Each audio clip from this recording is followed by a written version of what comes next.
मटपत्र news में आपका स्वागत है। दिल्ली के चीफ मिनिस्टर रेखा गुप्ता ने 1 लाख करोड़ का हिस्टोरिकल बजट अनाउंस किया है 2025 और 26 के लिए। इस बार बजट का मेन फोकस है बेहतर ट्रांसपोर्ट कनेक्टिविटी और मजबूत इंफ्रास्ट्रक्चर पर।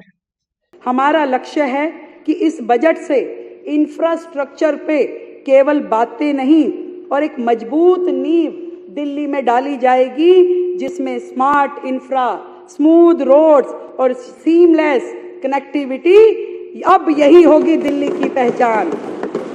अब दिल्ली केवल सिर्फ ट्रैफिक जाम के कारण चर्चा में नहीं रहेगी, बुलेट स्पीड डेवलपमेंट भी इसकी हकीकत होगी। ऐसा बजट हम प्रस्तुत कर रहे हैं। एक समय दिल्ली के मालिक दिल्ली को लंदन बनाने का सपना दिल्ली वासियों को देखा।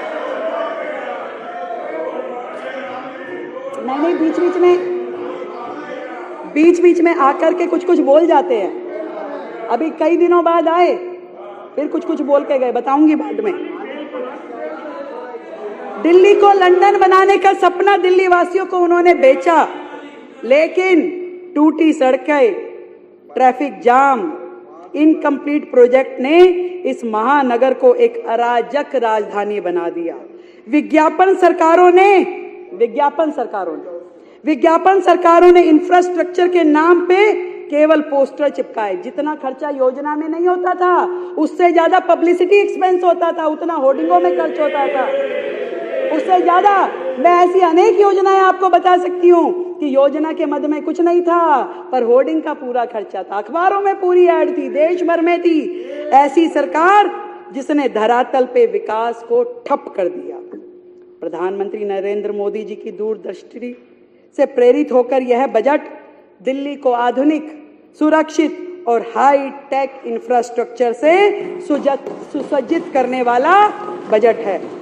दिल्ली अब traffic free expressway, seamless connectivity, elevated corridors और स्मार्ट सर्वेलेंस सिस्टम्स के एक नए युग में प्रवेश करेगी। यह बजट मात्र संख्याओं का जोड़ घटाव नहीं है, बल्कि विकास का संकल्प पत्र है, जो दिल्ली को ग्लोबल इंफ्रास्ट्रक्चर हब की दिशा में एक ऐतिहासिक कदम बढ़ाने वाला है। ये बजट वो है।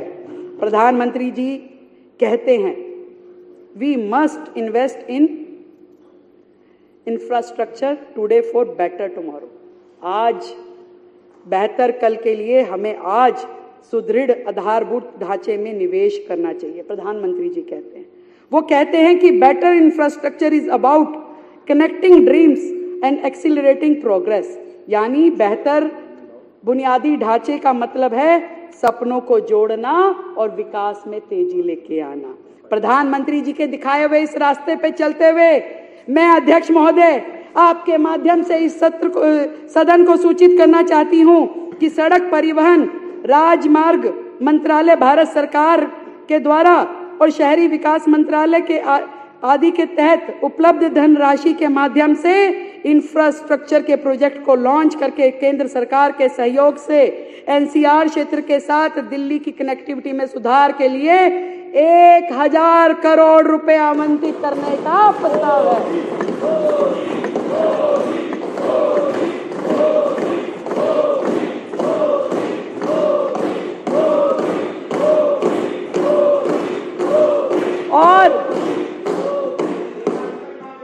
और सुरक्षा आवश्यकताओं को ध्यान में रखते हुए विशेष रूप से महिलाओं के लिए 50,000 अतिरिक्त कमरे लगाने का भी प्रस्ताव किया गया है। दिल्ली में सड़क और पुल इंफ्रास्ट्रक्चर के सुधार के लिए 3,843 करोड़ रुपए की राशि आवंटित की गई है। 3,843 करोड़ रुपए की योजना विभाग के अंतर्गत एक नई योजना शुरू करने का प्रस्ताव किया गया है और उसमें भी मुख्यमंत्री विकास निधि के रूप में 1400 करोड़ रुपए के बजट का प्रावधान किया गया है। जो पहले की सरकारों में खर्च नहीं होता था, पड़ा रहता था, वो आपको छोड़ो अपने विधायकों को भी नहीं देते थे, उनकी भी प्रोजेक्ट फाइलें लटकी रहती थी। आप चिंता मत करिए, सबको काम करने के लिए फंड मिलेगा, सबको मिलेगा, चिंता मत कीजिए, सबको मिलेगा। 2025-26 में राष्ट्रीय राजधानी क्षेत्र दिल्ली के विकास के लक्ष्यों को प्राप्त करने के लिए इंफ्रास्ट्रक्चर प्रोजेक्ट के लिए केंद्र सरकार से वित्त पोषित परियोजनाओं के लिए योजना विभाग के तहत 1000 करोड़ रुपए का प्रस्ताव किया जा रहा है। आज हम एक बार फिर दिल्ली को नया रूप देने के लिए प्रतिबद्ध है। हम एक ऐसी मजबूत और पारदर्शी नींव रखेंगे जिसे फिर कोई कमजोर ना कर सके। हमारा सपना है एक समृद्ध, सशक्त दिल्ली का, एक वैश्विक शहर जो हर चुनौती का सामना कर सके और दुनिया में नेतृत्व करने की क्षमता रखता हो, ऐसा शहर दिल्ली को बनाना है अध्यक्ष जी। देश की राजधानी होने के बावजूद दिल्ली का बहुत बड़ा हिस्सा आज भी झुग्गी झोपड़ी और जेजे कॉलोनियों में रहता है। पिछले कई वर्षों से भारी भरकम बजट रखा जाता था परंतु खर्च नहीं होता था और उनमें बेसिक सुविधाएं भी मुहैया नहीं करवाई गई। कितने दुर्भाग्य की बात है। अध्यक्ष महोदय, भारत रत्न आचार्य विनोबा भावे जी ने कहा कि वास्तविक उन्नति तभी हो सकती है जब उसका लाभ सभी को प्राप्त हो, ना कि कुछ लोगों तक सीमित हो। सभी को प्राप्त होना चाहिए, तभी रियल डेवलपमेंट किसी राज्य की संभव है। और इसलिए झुग्गी झोपड़ी और जेजे कॉलोनियों में बुनियादी सुविधाएं मुहैया करवाने के लिए सरकार की ये सबसे बड़ी प्राथमिकता है। हम झुग्गी झोपड़ी और जेजे कॉलोनियों के विकास के लिए ड्यूसिप को 696 करोड़ रुपए आवंटित करने जा रहे हैं। 696 करोड़ रुपए। आज भी झुग्गी के लोग गंदे टॉयलेट ब्लॉक इस्तेमाल करने के लिए मजबूर हैं। आज भी वहाँ बहन बेटियों के नहाने के लिए स्नान घर नहीं है। आज भी उनके बच्चों को खेलने के लिए कोई झूले नहीं है। आज भी वहाँ नालियां खड़ंजे बुरी तरीके से टूटे हुए हैं। ये लोग केवल वोट लेने के लिए वहाँ जाते हैं, उनको डराते हैं भाजपा आएगी झुग्गी तोड़ देगी। हम बताना चाहते हैं कि हमने 700 करोड़ रुपए का फंड झुग्गी की डेवलपमेंट के लिए वहां पे, जो कि आपकी तुलना में 157% अधिक है। ये जहां पे फुटपाथ बनेगा, जहां पे नाली खड़ंजा बनेगा, जहां शौचालय बनेंगे, स्नान घर बनेंगे, शिशु वाटिकाएं बनेंगी, इन सारे मदों में खर्च करने के लिए हमने ये बजट रखा है। पहली बार इतिहास में अब झुग्गी वाले भी अपना जीवन जी सकेंगे। पिछली बार अध्यक्ष जी, पिछली सरकार ने प्रधानमंत्री आवास योजना के तहत दिल्ली को कुछ लेने नहीं दिया। क्योंकि वो प्रधानमंत्री आवास योजना थी तो दिल्ली वालों को उसके निमित्त किसी को लाभ नहीं लेने दिया। अब हमारी जो ये सरकार है, इस योजना को हम स्वीकार करेंगे ताकि हमारे शहरी गरीबों को इसका लाभ मिल सके। और इस योजना के तहत हमने 20 करोड़ रुपए का आवंटन प्रस्तावित किया है। इसी तरीके से हमने विधायक निधि में 350 करोड़ रुपए का प्रावधान किया। इन्होंने दिल्ली की ऐसी हालत नहीं छोड़ी, पर हमने प्रावधान पूरा किया। किसी विधायक को बजट की कमी ना हो, कागजों पे नहीं, पूरा मिलेगा। आपका तो केवल कागजों पे रहा, पूरा विधायकों को विधायक निधि पूरी दी जाएगी। ऐसा मैं आपके माध्यम से अपनी पूरे विधायकों को विश्वास दिलाती हूँ। भोजन कागजों पे था जनाब, कागजों पे था, किसी को ना मिला। अरे तुम्हारा दिल का दर्द बाहर निकल के आ रहा है संजीव भाई, ऐसे हमें पता है। और रिपोर्ट है मेरे पास पूरी कि आपके विधायकों में क्या खर्च हुआ। हमारे वाले तो फिर लड़ झगड़ के काम करवा गए। कोई नहीं। और भोजन हर इंसान की बुनियादी जरूरत है। आर्थिक रूप से कमजोर वर्गों को खाद्य सुरक्षा बढ़ाने और पोषण की स्थिति में सुधार लाने के लिए हम स्वर्गीय श्री अटल बिहारी वाजपेयी जी, जिनका ये जो वर्ष है, जन्म शताब्दी वर्ष है, दिल्ली में 100 जगहों पे अटल कैंटीन के नाम से पौष्टिक 100 जगहों पे जन्म शताब्दी वर्ष पे 100 जगहों पे अटल कैंटीन खोली जाएगी और उस मद में 100 करोड़ रुपए का प्रावधान किया गया है, 100 करोड़ रुपए का। यह बजट केवल सड़कों, पुलों, फ्लाईओवर के निर्माण का दस्तावेज नहीं है अध्यक्ष जी, बल्कि पूरी दिल्ली के भविष्य को फिर से सुधारने के लिए रोड मैप है। ये पूरा रोड मैप है। अब दिल्ली की सड़कें सिर्फ रास्ता नहीं बल्कि प्रगति की धमनियां बनेंगी, प्रगति की धमनियां बनेंगी। अब दिल्ली की कनेक्टिविटी सिर्फ ट्रैफिक सुधार नहीं, आर्थिक विकास का इंजन बनेंगी। और अब दिल्ली का इंफ्रास्ट्रक्चर सिर्फ निर्माण परियोजना का हिस्सा नहीं बल्कि समृद्ध और आत्मनिर्भर राजधानी की पहचान बनेगी।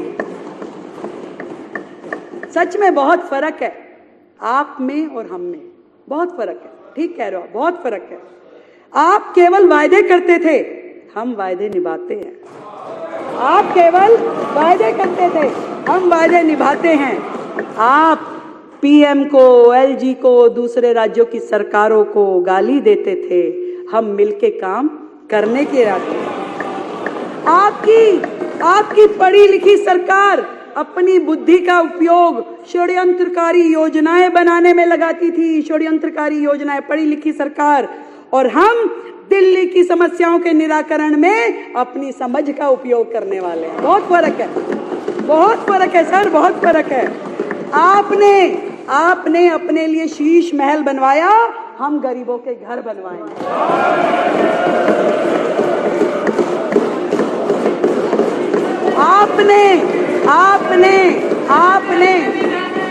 आपने अपने लिए लाखों रुपए के पॉट बनवाए, पॉट, टॉयलेट पॉट। हम झुग्गी वालों के लिए शौचालय बनवाएंगे, हम झुग्गी वालों के लिए शौचालय बनवाएंगे, स्नान घर बनवाएंगे। बहुत फर्क है आप में और हम में। आपने दिल्ली से इकट्ठा किया हुआ राजस्व, टैक्स का पैसा पूरे देश की एडवर्टाइजमेंट करने में खर्च किया, दूसरे राज्यों में जाके चुनाव लड़ने के लिए खर्च किया। पहला मुख्यमंत्री है भाई, पहला मुख्यमंत्री जो एक राज्य का मुख्यमंत्री है और प्रधानमंत्री बनने के लिए कूद के यहाँ जाऊंगा, वहां जाऊंगा, यहाँ जाऊंगा। पहला राज्य। बहुत फर्क है सर, बहुत फर्क है आप में और हम में। हम उसी पैसे को, एमएलए भी नहीं रहा, कोई बात नहीं, दिल्ली की जनता ने जो तय किया, हम उसी पैसे को दिल्ली के लिए अस्पताल, स्कूल और सड़कें बनाने में खर्च करने वाले हैं। आपने अधिकारियों के साथ हमेशा दुर्व्यवहार किया, सारी दुनिया जानती है, सबको पता है, परंतु हम अधिकारियों के साथ सामंजस्य स्थापित करके काम करने में विश्वास रखते हैं। बहुत फर्क है आप हम में। आप हाथ की सफाई जानते हो, आप हाथ की सफाई जानते हो और कूड़े की सफाई तो हमें ही करवानी पड़ेगी, कूड़े के पहाड़ हमें ही उठवाने पड़ेंगे। बहुत फर्क है। आप केवल बातें बनाते थे, हम विकसित दिल्ली बनाएंगे। बहुत फर्क है, बहुत फर्क है। और ये भी बता दूं आपको कि कुछ देर की खामोशी है, फिर शोर भी आएगा। कभी तुम्हारा दौर आया था, अब हमारा दौर आएगा।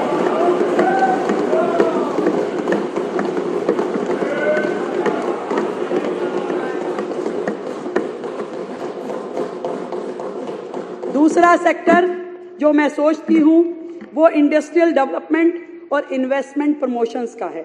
उद्योग और निवेश जो कि समृद्धि का रास्ता है अध्यक्ष जी, प्रगति का आधार है। और जहां उद्योग फूलते फलते हैं अध्यक्ष जी, वही समाज आगे बढ़ता है।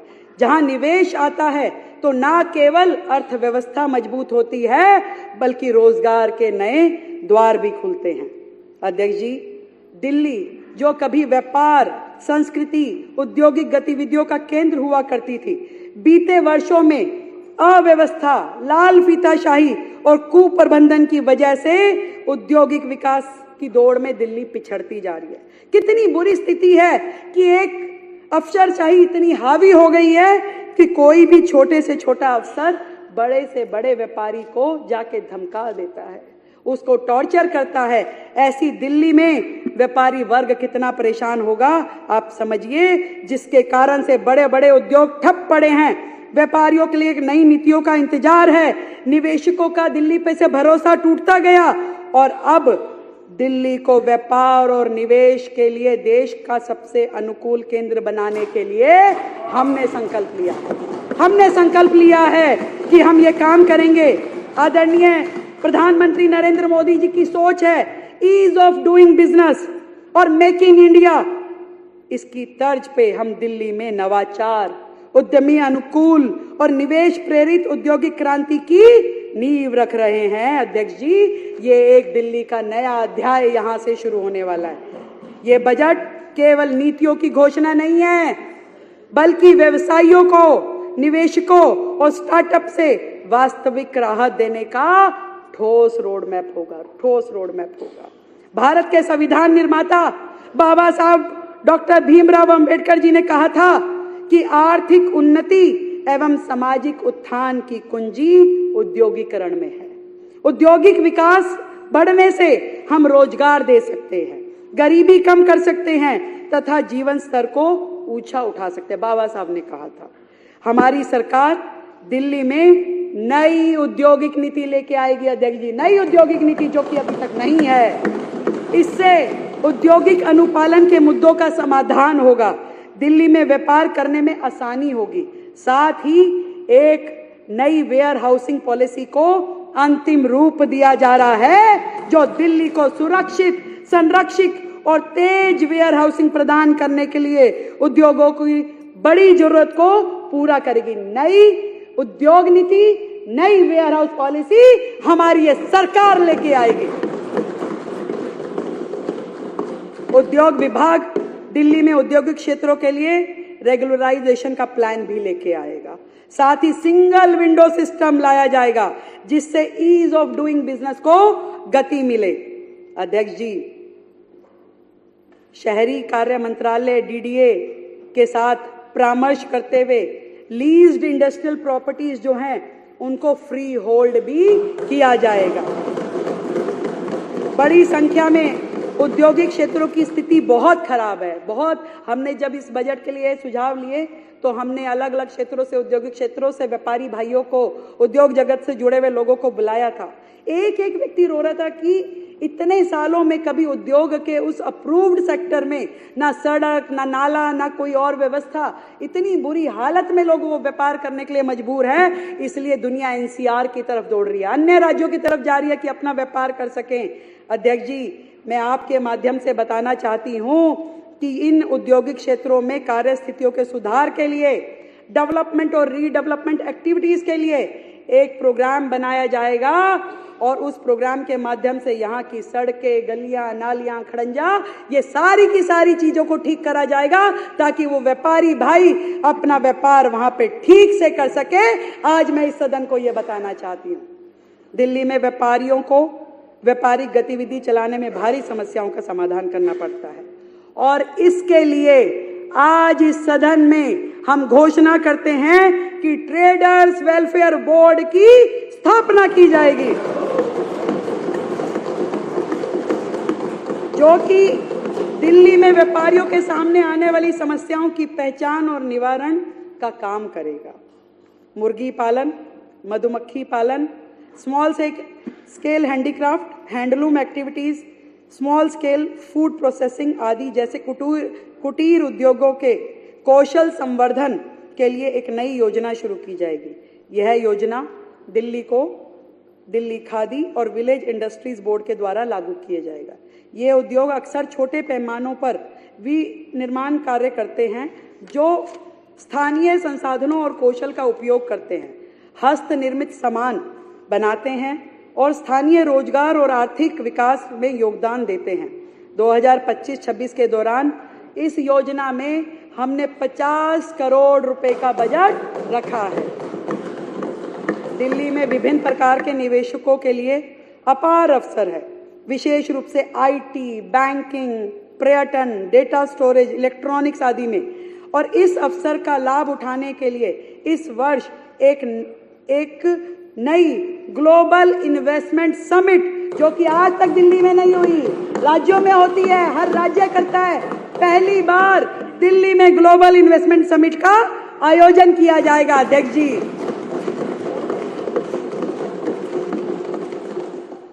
जो कि हर 2 साल में हम लोग कोशिश करेंगे कि हर 2 साल में उसको किया जाए। अब भ्रष्टाचार और लाल फीताशाही से नहीं, पारदर्शिता से और सरलता से उद्योग चलाए जाएंगे। हमारा लक्ष्य है कि फाइलों में योजनाएं नहीं अटकेंगी, बल्कि जमीन पे उद्योग फूलेंगे और फलेंगे। अध्यक्ष जी, ये उद्योग सेक्टर हमारे लिए बहुत बड़ी बात है। इसलिए मैं आज इस सदन में ये बात कहना चाहती हूँ कि मोदी जी को मिले एक एक वोट का कर्ज चुकाऊंगी और दिल्ली वालों की दीदी रेखा हूं, जनता के हित में काम करके दिखाऊंगी। हमारी सरकार का लक्ष्य है कि दिल्ली के हर नागरिक को, अमीर हो या गरीब, युवा हो या बुजुर्ग, महिला हो या पुरुष, सभी को सुलभ, सस्ती और उच्च गुणवत्ता वाली स्वास्थ्य सेवाएं मिले। और इस लक्ष्य को हम अपने स्वास्थ्य बुनियादी ढांचे को मजबूत करके ही पा पाएंगे। इसलिए हमने स्वास्थ्य को मजबूत करने की दिशा में बड़े प्रयास किए हैं और इन स्वास्थ्य सेवाओं को निश्चित करने के लिए जो पॉलिसीज का लेके आने हैं, उन सारी पॉलिसीज को लेके जाएगा और पूरे के पूरे सिस्टम को हम लोग मॉडर्नाइज करके उस सिस्टम के साथ जोड़ेंगे ताकि हर पेशेंट का रिकॉर्ड हमारे पास रहे। अब कागजों में धांधलेबाजी नहीं चलेगी कि पेशेंट जो होगा, जितना इलाज होगा, जितनी दवाइयां दी जाएगी, पेमेंट केवल उतनी होगी। कागजों पे ये जो भ्रष्टाचार करते थे उसको पूरी तरीके से रोका जाएगा। और बजट 2025-26 के प्रस्तावों में प्राथमिक स्वास्थ्य सेवाओं के विस्तार के लिए, बुनियादी ढांचे को मजबूत करने के लिए, डिजिटल स्वास्थ्य को बढ़ावा देने के लिए वो सारे काम किए जाएंगे। अध्यक्ष जी, मैं बात कर रही थी आयुष्मान योजना की भी। इस बार 400 हेल्थ वेलनेस सेंटर और आयुष्मान आरोग्य मंदिर की स्थापना के साथ बेहतर प्राथमिक स्वास्थ्य सुविधाएं सुनिश्चित करने के लिए स्वास्थ्य और वेलनेस सेंटर, आयुष्मान आरोग्य मंदिर का विस्तार करने के लिए 320 करोड़ रुपए की लागत का प्रस्तावित व्यय है। साथ ही पीएम अभीम योजना के लिए, जिसके अंतर्गत क्रिटिकल केयर ब्लॉक और जो डायग्नोसिस सेंटर है उसको मजबूत किया जाएगा, उसमें 1600 करोड़ और 1666 करोड़ रुपए का व्यय प्रस्तावित किया गया है। इसके अलावा हमारी सरकार PMJAY के तहत वित्तीय सुरक्षा की कवरेज देने के लिए 147 करोड़ रुपए का आवंटन हमने तय किया है। स्वास्थ्य सेवाओं को डिजिटल बनाने के लिए आयुष्मान भारत डिजिटल मिशन के लिए हमने 10 करोड़ रुपए का आवंटन प्रस्तुत किया है। हम बेहतर अकाउंटेबिलिटी के लिए हेल्थ रेगुलेशन को अपडेट करने की दिशा में तेजी से काम कर रहे हैं। ऑल्टरनेटिव हेल्थ केयर की दिशा में काम करते हुए हम दिल्ली राज्य आयुष सोसाइटी का भी क्रियान्वयन करने वाले हैं। बजट में पूंजीगत परियोजनाओं के लिए 3,421 करोड़ रुपए का हमने प्रावधान किया है, जो कि पूरे टोटल बजट को मैं बताऊं तो 6,874 करोड़ रुपए की योजना और उसका जो मद है वो प्रस्तावित है 6,874 करोड़ रुपए। अब बात करते हैं शिक्षा की। 2013 से पहले पिछली सरकार ने दिल्ली में शिक्षा को शासन की प्राथमिकता बनाने की बात कही थी, लेकिन किया बिल्कुल उल्टा। शिक्षा के नाम पे दिल्ली को गुमराह किया गया। शिक्षा की नीतियों ने बच्चों के भविष्य को वंचित कर दिया। अनगिनत छात्रों को फेल कर दिया गया। क्या करते थे? जो बच्चा 9वीं में फेल हो जाए उसको आगे ही नहीं बढ़ने देते थे। जो बच्चा 11वीं में फेल हो जाए उसको आगे नहीं बढ़ने देते थे, उसको ओपन स्कूल भेज देते थे। और रिपोर्टों के अनुसार हर साल 9वीं और 11वीं में 1.5 लाख से अधिक बच्चों को हर साल सरकार फेल करती रही है, हर साल। कमजोर बच्चे का हाथ पकड़ने की बजाय, उसको सुविधा देने की बजाय, उस पर अधिक ध्यान देने की बजाय सरकार उनको मिटाती गई, हटाती गई कि हटिए आप, दूर भागिए। हमें तो केवल वो बच्चे चाहिए जो बस पास हो जाए, ताकि हम ये दिखा दें कि हमारा रिजल्ट कितना बड़ा है। ऐसे सिस्टम में सुधारात्मक कार्यक्रमों के लिए हम सबको प्रयास करना होगा। जिन बच्चों के कंधों पे भविष्य में दिल्ली को बनाने की जिम्मेदारी थी, आज उन्हें पिछली सरकार की भ्रष्ट नीतियों ने लाचार कर दिया, उनके भविष्य को अंधकार में धकेल दिया। अध्यक्ष महोदय, स्वामी विवेकानंद जी ने कहा है, यदि गरीब छात्र शिक्षा के लिए नहीं पहुंच सकता, यदि गरीब छात्र शिक्षा के लिए नहीं पहुंच सकता, तो शिक्षा उसके पास पहुंचनी चाहिए, शिक्षा उसके पास पहुंचनी चाहिए। और हमारी प्राथमिकता है कि बच्चों को, हर बच्चे को अच्छी और सुगम शिक्षा मिले और उसके घर के नजदीक मिले। सभी बच्चों को उनकी आर्थिक पृष्ठभूमि से परे गुणवत्तापूर्ण शिक्षा सुनिश्चित करना है। इसके लिए हमने वर्ष 2025-26 में नए सीएम श्री स्कूल खोलने की घोषणा की है। यह स्कूल नेशनल एजुकेशन पॉलिसी से जुड़े होंगे, जिसका पूर्ण अनुपालना वहां की जाएगी। इसमें national curriculum framework for school education 2023 भी लागू किया जाएगा। ये स्कूल पीएम श्री स्कूलों की तर्ज पे खोले जाएंगे। इस योजना के लिए हमने वर्ष 2025-26 में 100 करोड़ रुपए का प्रावधान किया है, 100 करोड़ रुपए का। साथ ही थक गए क्या भाई? नहीं ना?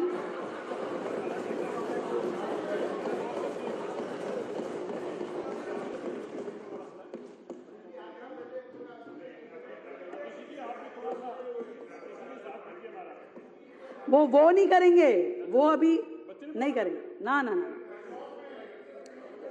मैं बता रही थी कि हमारी सरकार ने पंडित मदन मोहन मालवीय विद्या शक्ति मिशन की शुरुआत करने जा रही है सरकार, जिसके अंतर्गत हम जेई, नीट, क्लैट, सीए, इस तरह की जितनी परीक्षाएं हैं, इन सब की तैयारी के लिए छात्रों को प्रोफेशनल मार्गदर्शन देंगे और सभी को देंगे।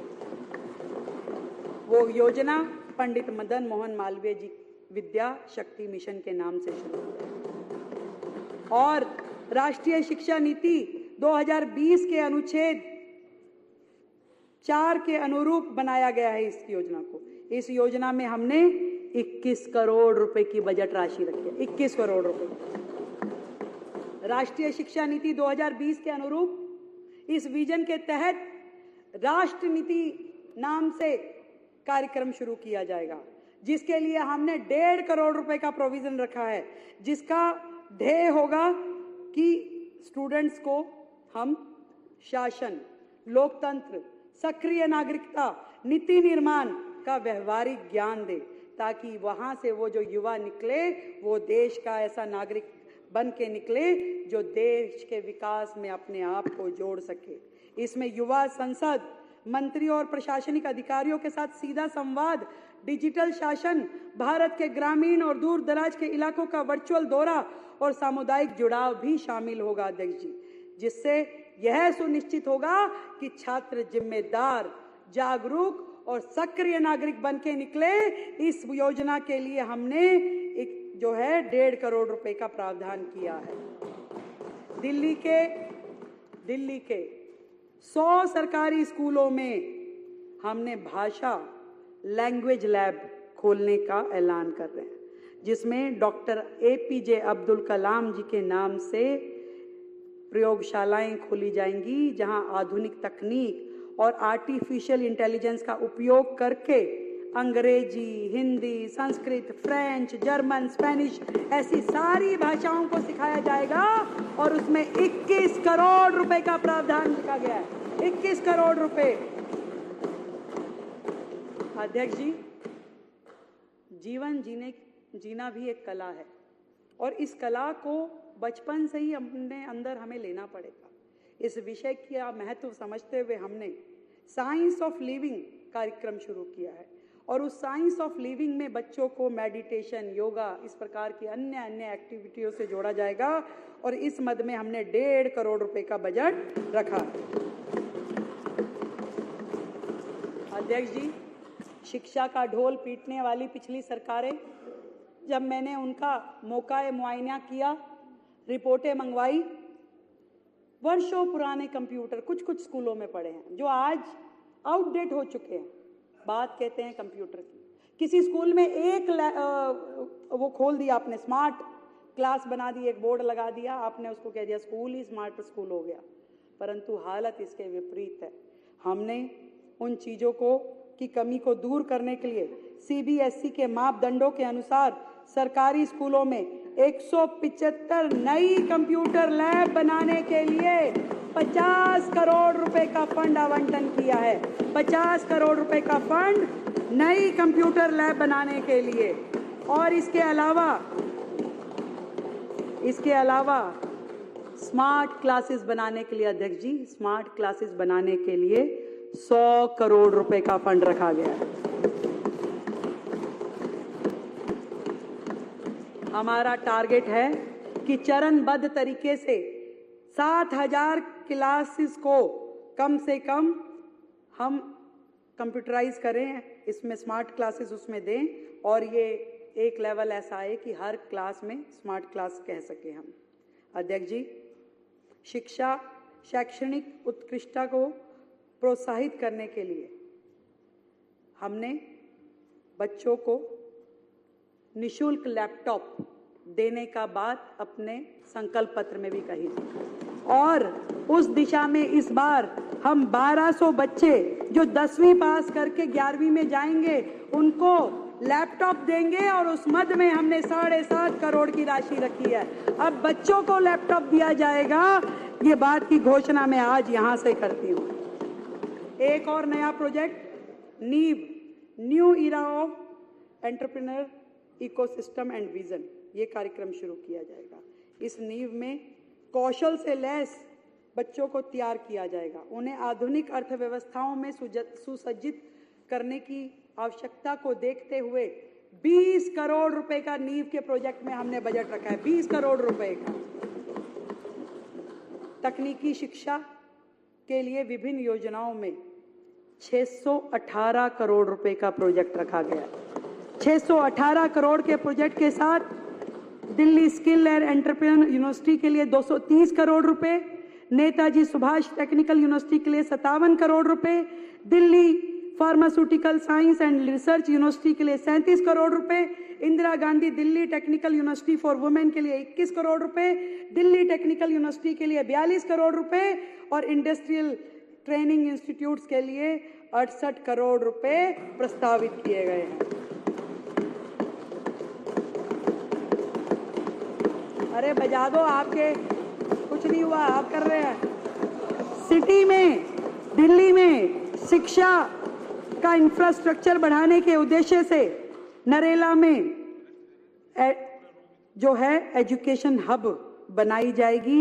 इसके लिए जो डीडीए ने भूमि आवंटित की थी 160 एकड़ की जमीन, जिसमें कि पूरा का पूरा वो हब बनेगा, जिसमें DSEU, DPRSU, GGSI, PU and DTU, इन सब परिसरों को बनाया जाएगा।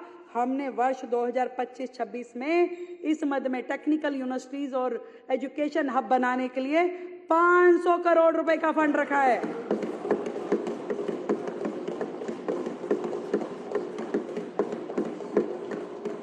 इसमें स्पोर्ट्स यूनिवर्सिटी भी है। स्पोर्ट्स यूनिवर्सिटी जो घेवरा मोड़ पे है, उसके लिए भी हमने फंड रखा है। ITI पूसा परिसर के पुनर्विकास, ITI शादरा परिसर के निर्माण का प्रस्ताव, ITI पूसा परिसर के पुनर्विकास और अतिरिक्त भवन के निर्माण के लिए 20 करोड़ रुपए का बजट प्रस्तावित है। प्रस्ताव किया गया है कि अधिक से अधिक कुशल लेकिन असंगठित क्षेत्र में कार्यरत श्रमिकों की पहचान की जाए, उन्हें मानकीकृत प्रमाणन प्रक्रिया और अल्पकालिक पाठ्यक्रमों के माध्यम से औपचारिक और संगठित क्षेत्र में लाया जाए, जो विभिन्न विश्वविद्यालयों संस्थानों के माध्यम से संचालित किए जाएं। इससे उनकी बाजार उद्योग में रोजगार प्राप्त करने की क्षमता भी बढ़ेगी और वो अन्य स्थानों पर भी जुड़ पाएंगे।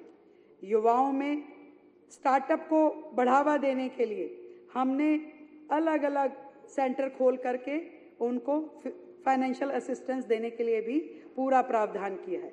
प्रशिक्षण और तकनीकी शिक्षा के विभाग के लिए कुल 886 करोड़ रुपए का बजट आवंटित किया गया है। हमारी सरकार का संकल्प स्पष्ट है, बिल्कुल स्पष्ट है कि हर नागरिक को बेहतर स्वास्थ्य सुविधाएं, हर बच्चे को उच्च गुणवत्ता वाली शिक्षा मिलेगी ही मिलेगी।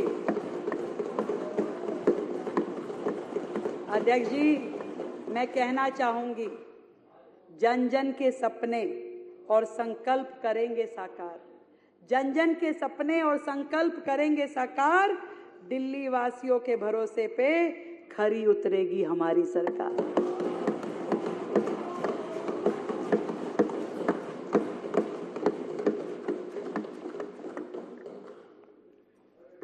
अगला सेक्टर जिसकी बात करूं मैं, टूरिज्म, आर्ट, लैंग्वेज और कल्चरल प्रोग्राम। विरासत भी और विकास भी की सोच के साथ दिल्ली को विश्व पर्यटन केंद्र बनाना है। हम दिल्ली में वार मेमोरियल, कर्तव्य पथ, प्रधानमंत्री संग्रहालय, नया संसद भवन, अमृत उद्यान, ऐसी अनेक यशोभूमि, भारत मंडपम, इतनी चीजें जो दिल्ली में नई बनी हैं, उन सबको भी इस पर्यटन सर्किट में विकसित करके शामिल करें। देखें तो सही देश कि दिल्ली में कहां तक विकास हुआ है।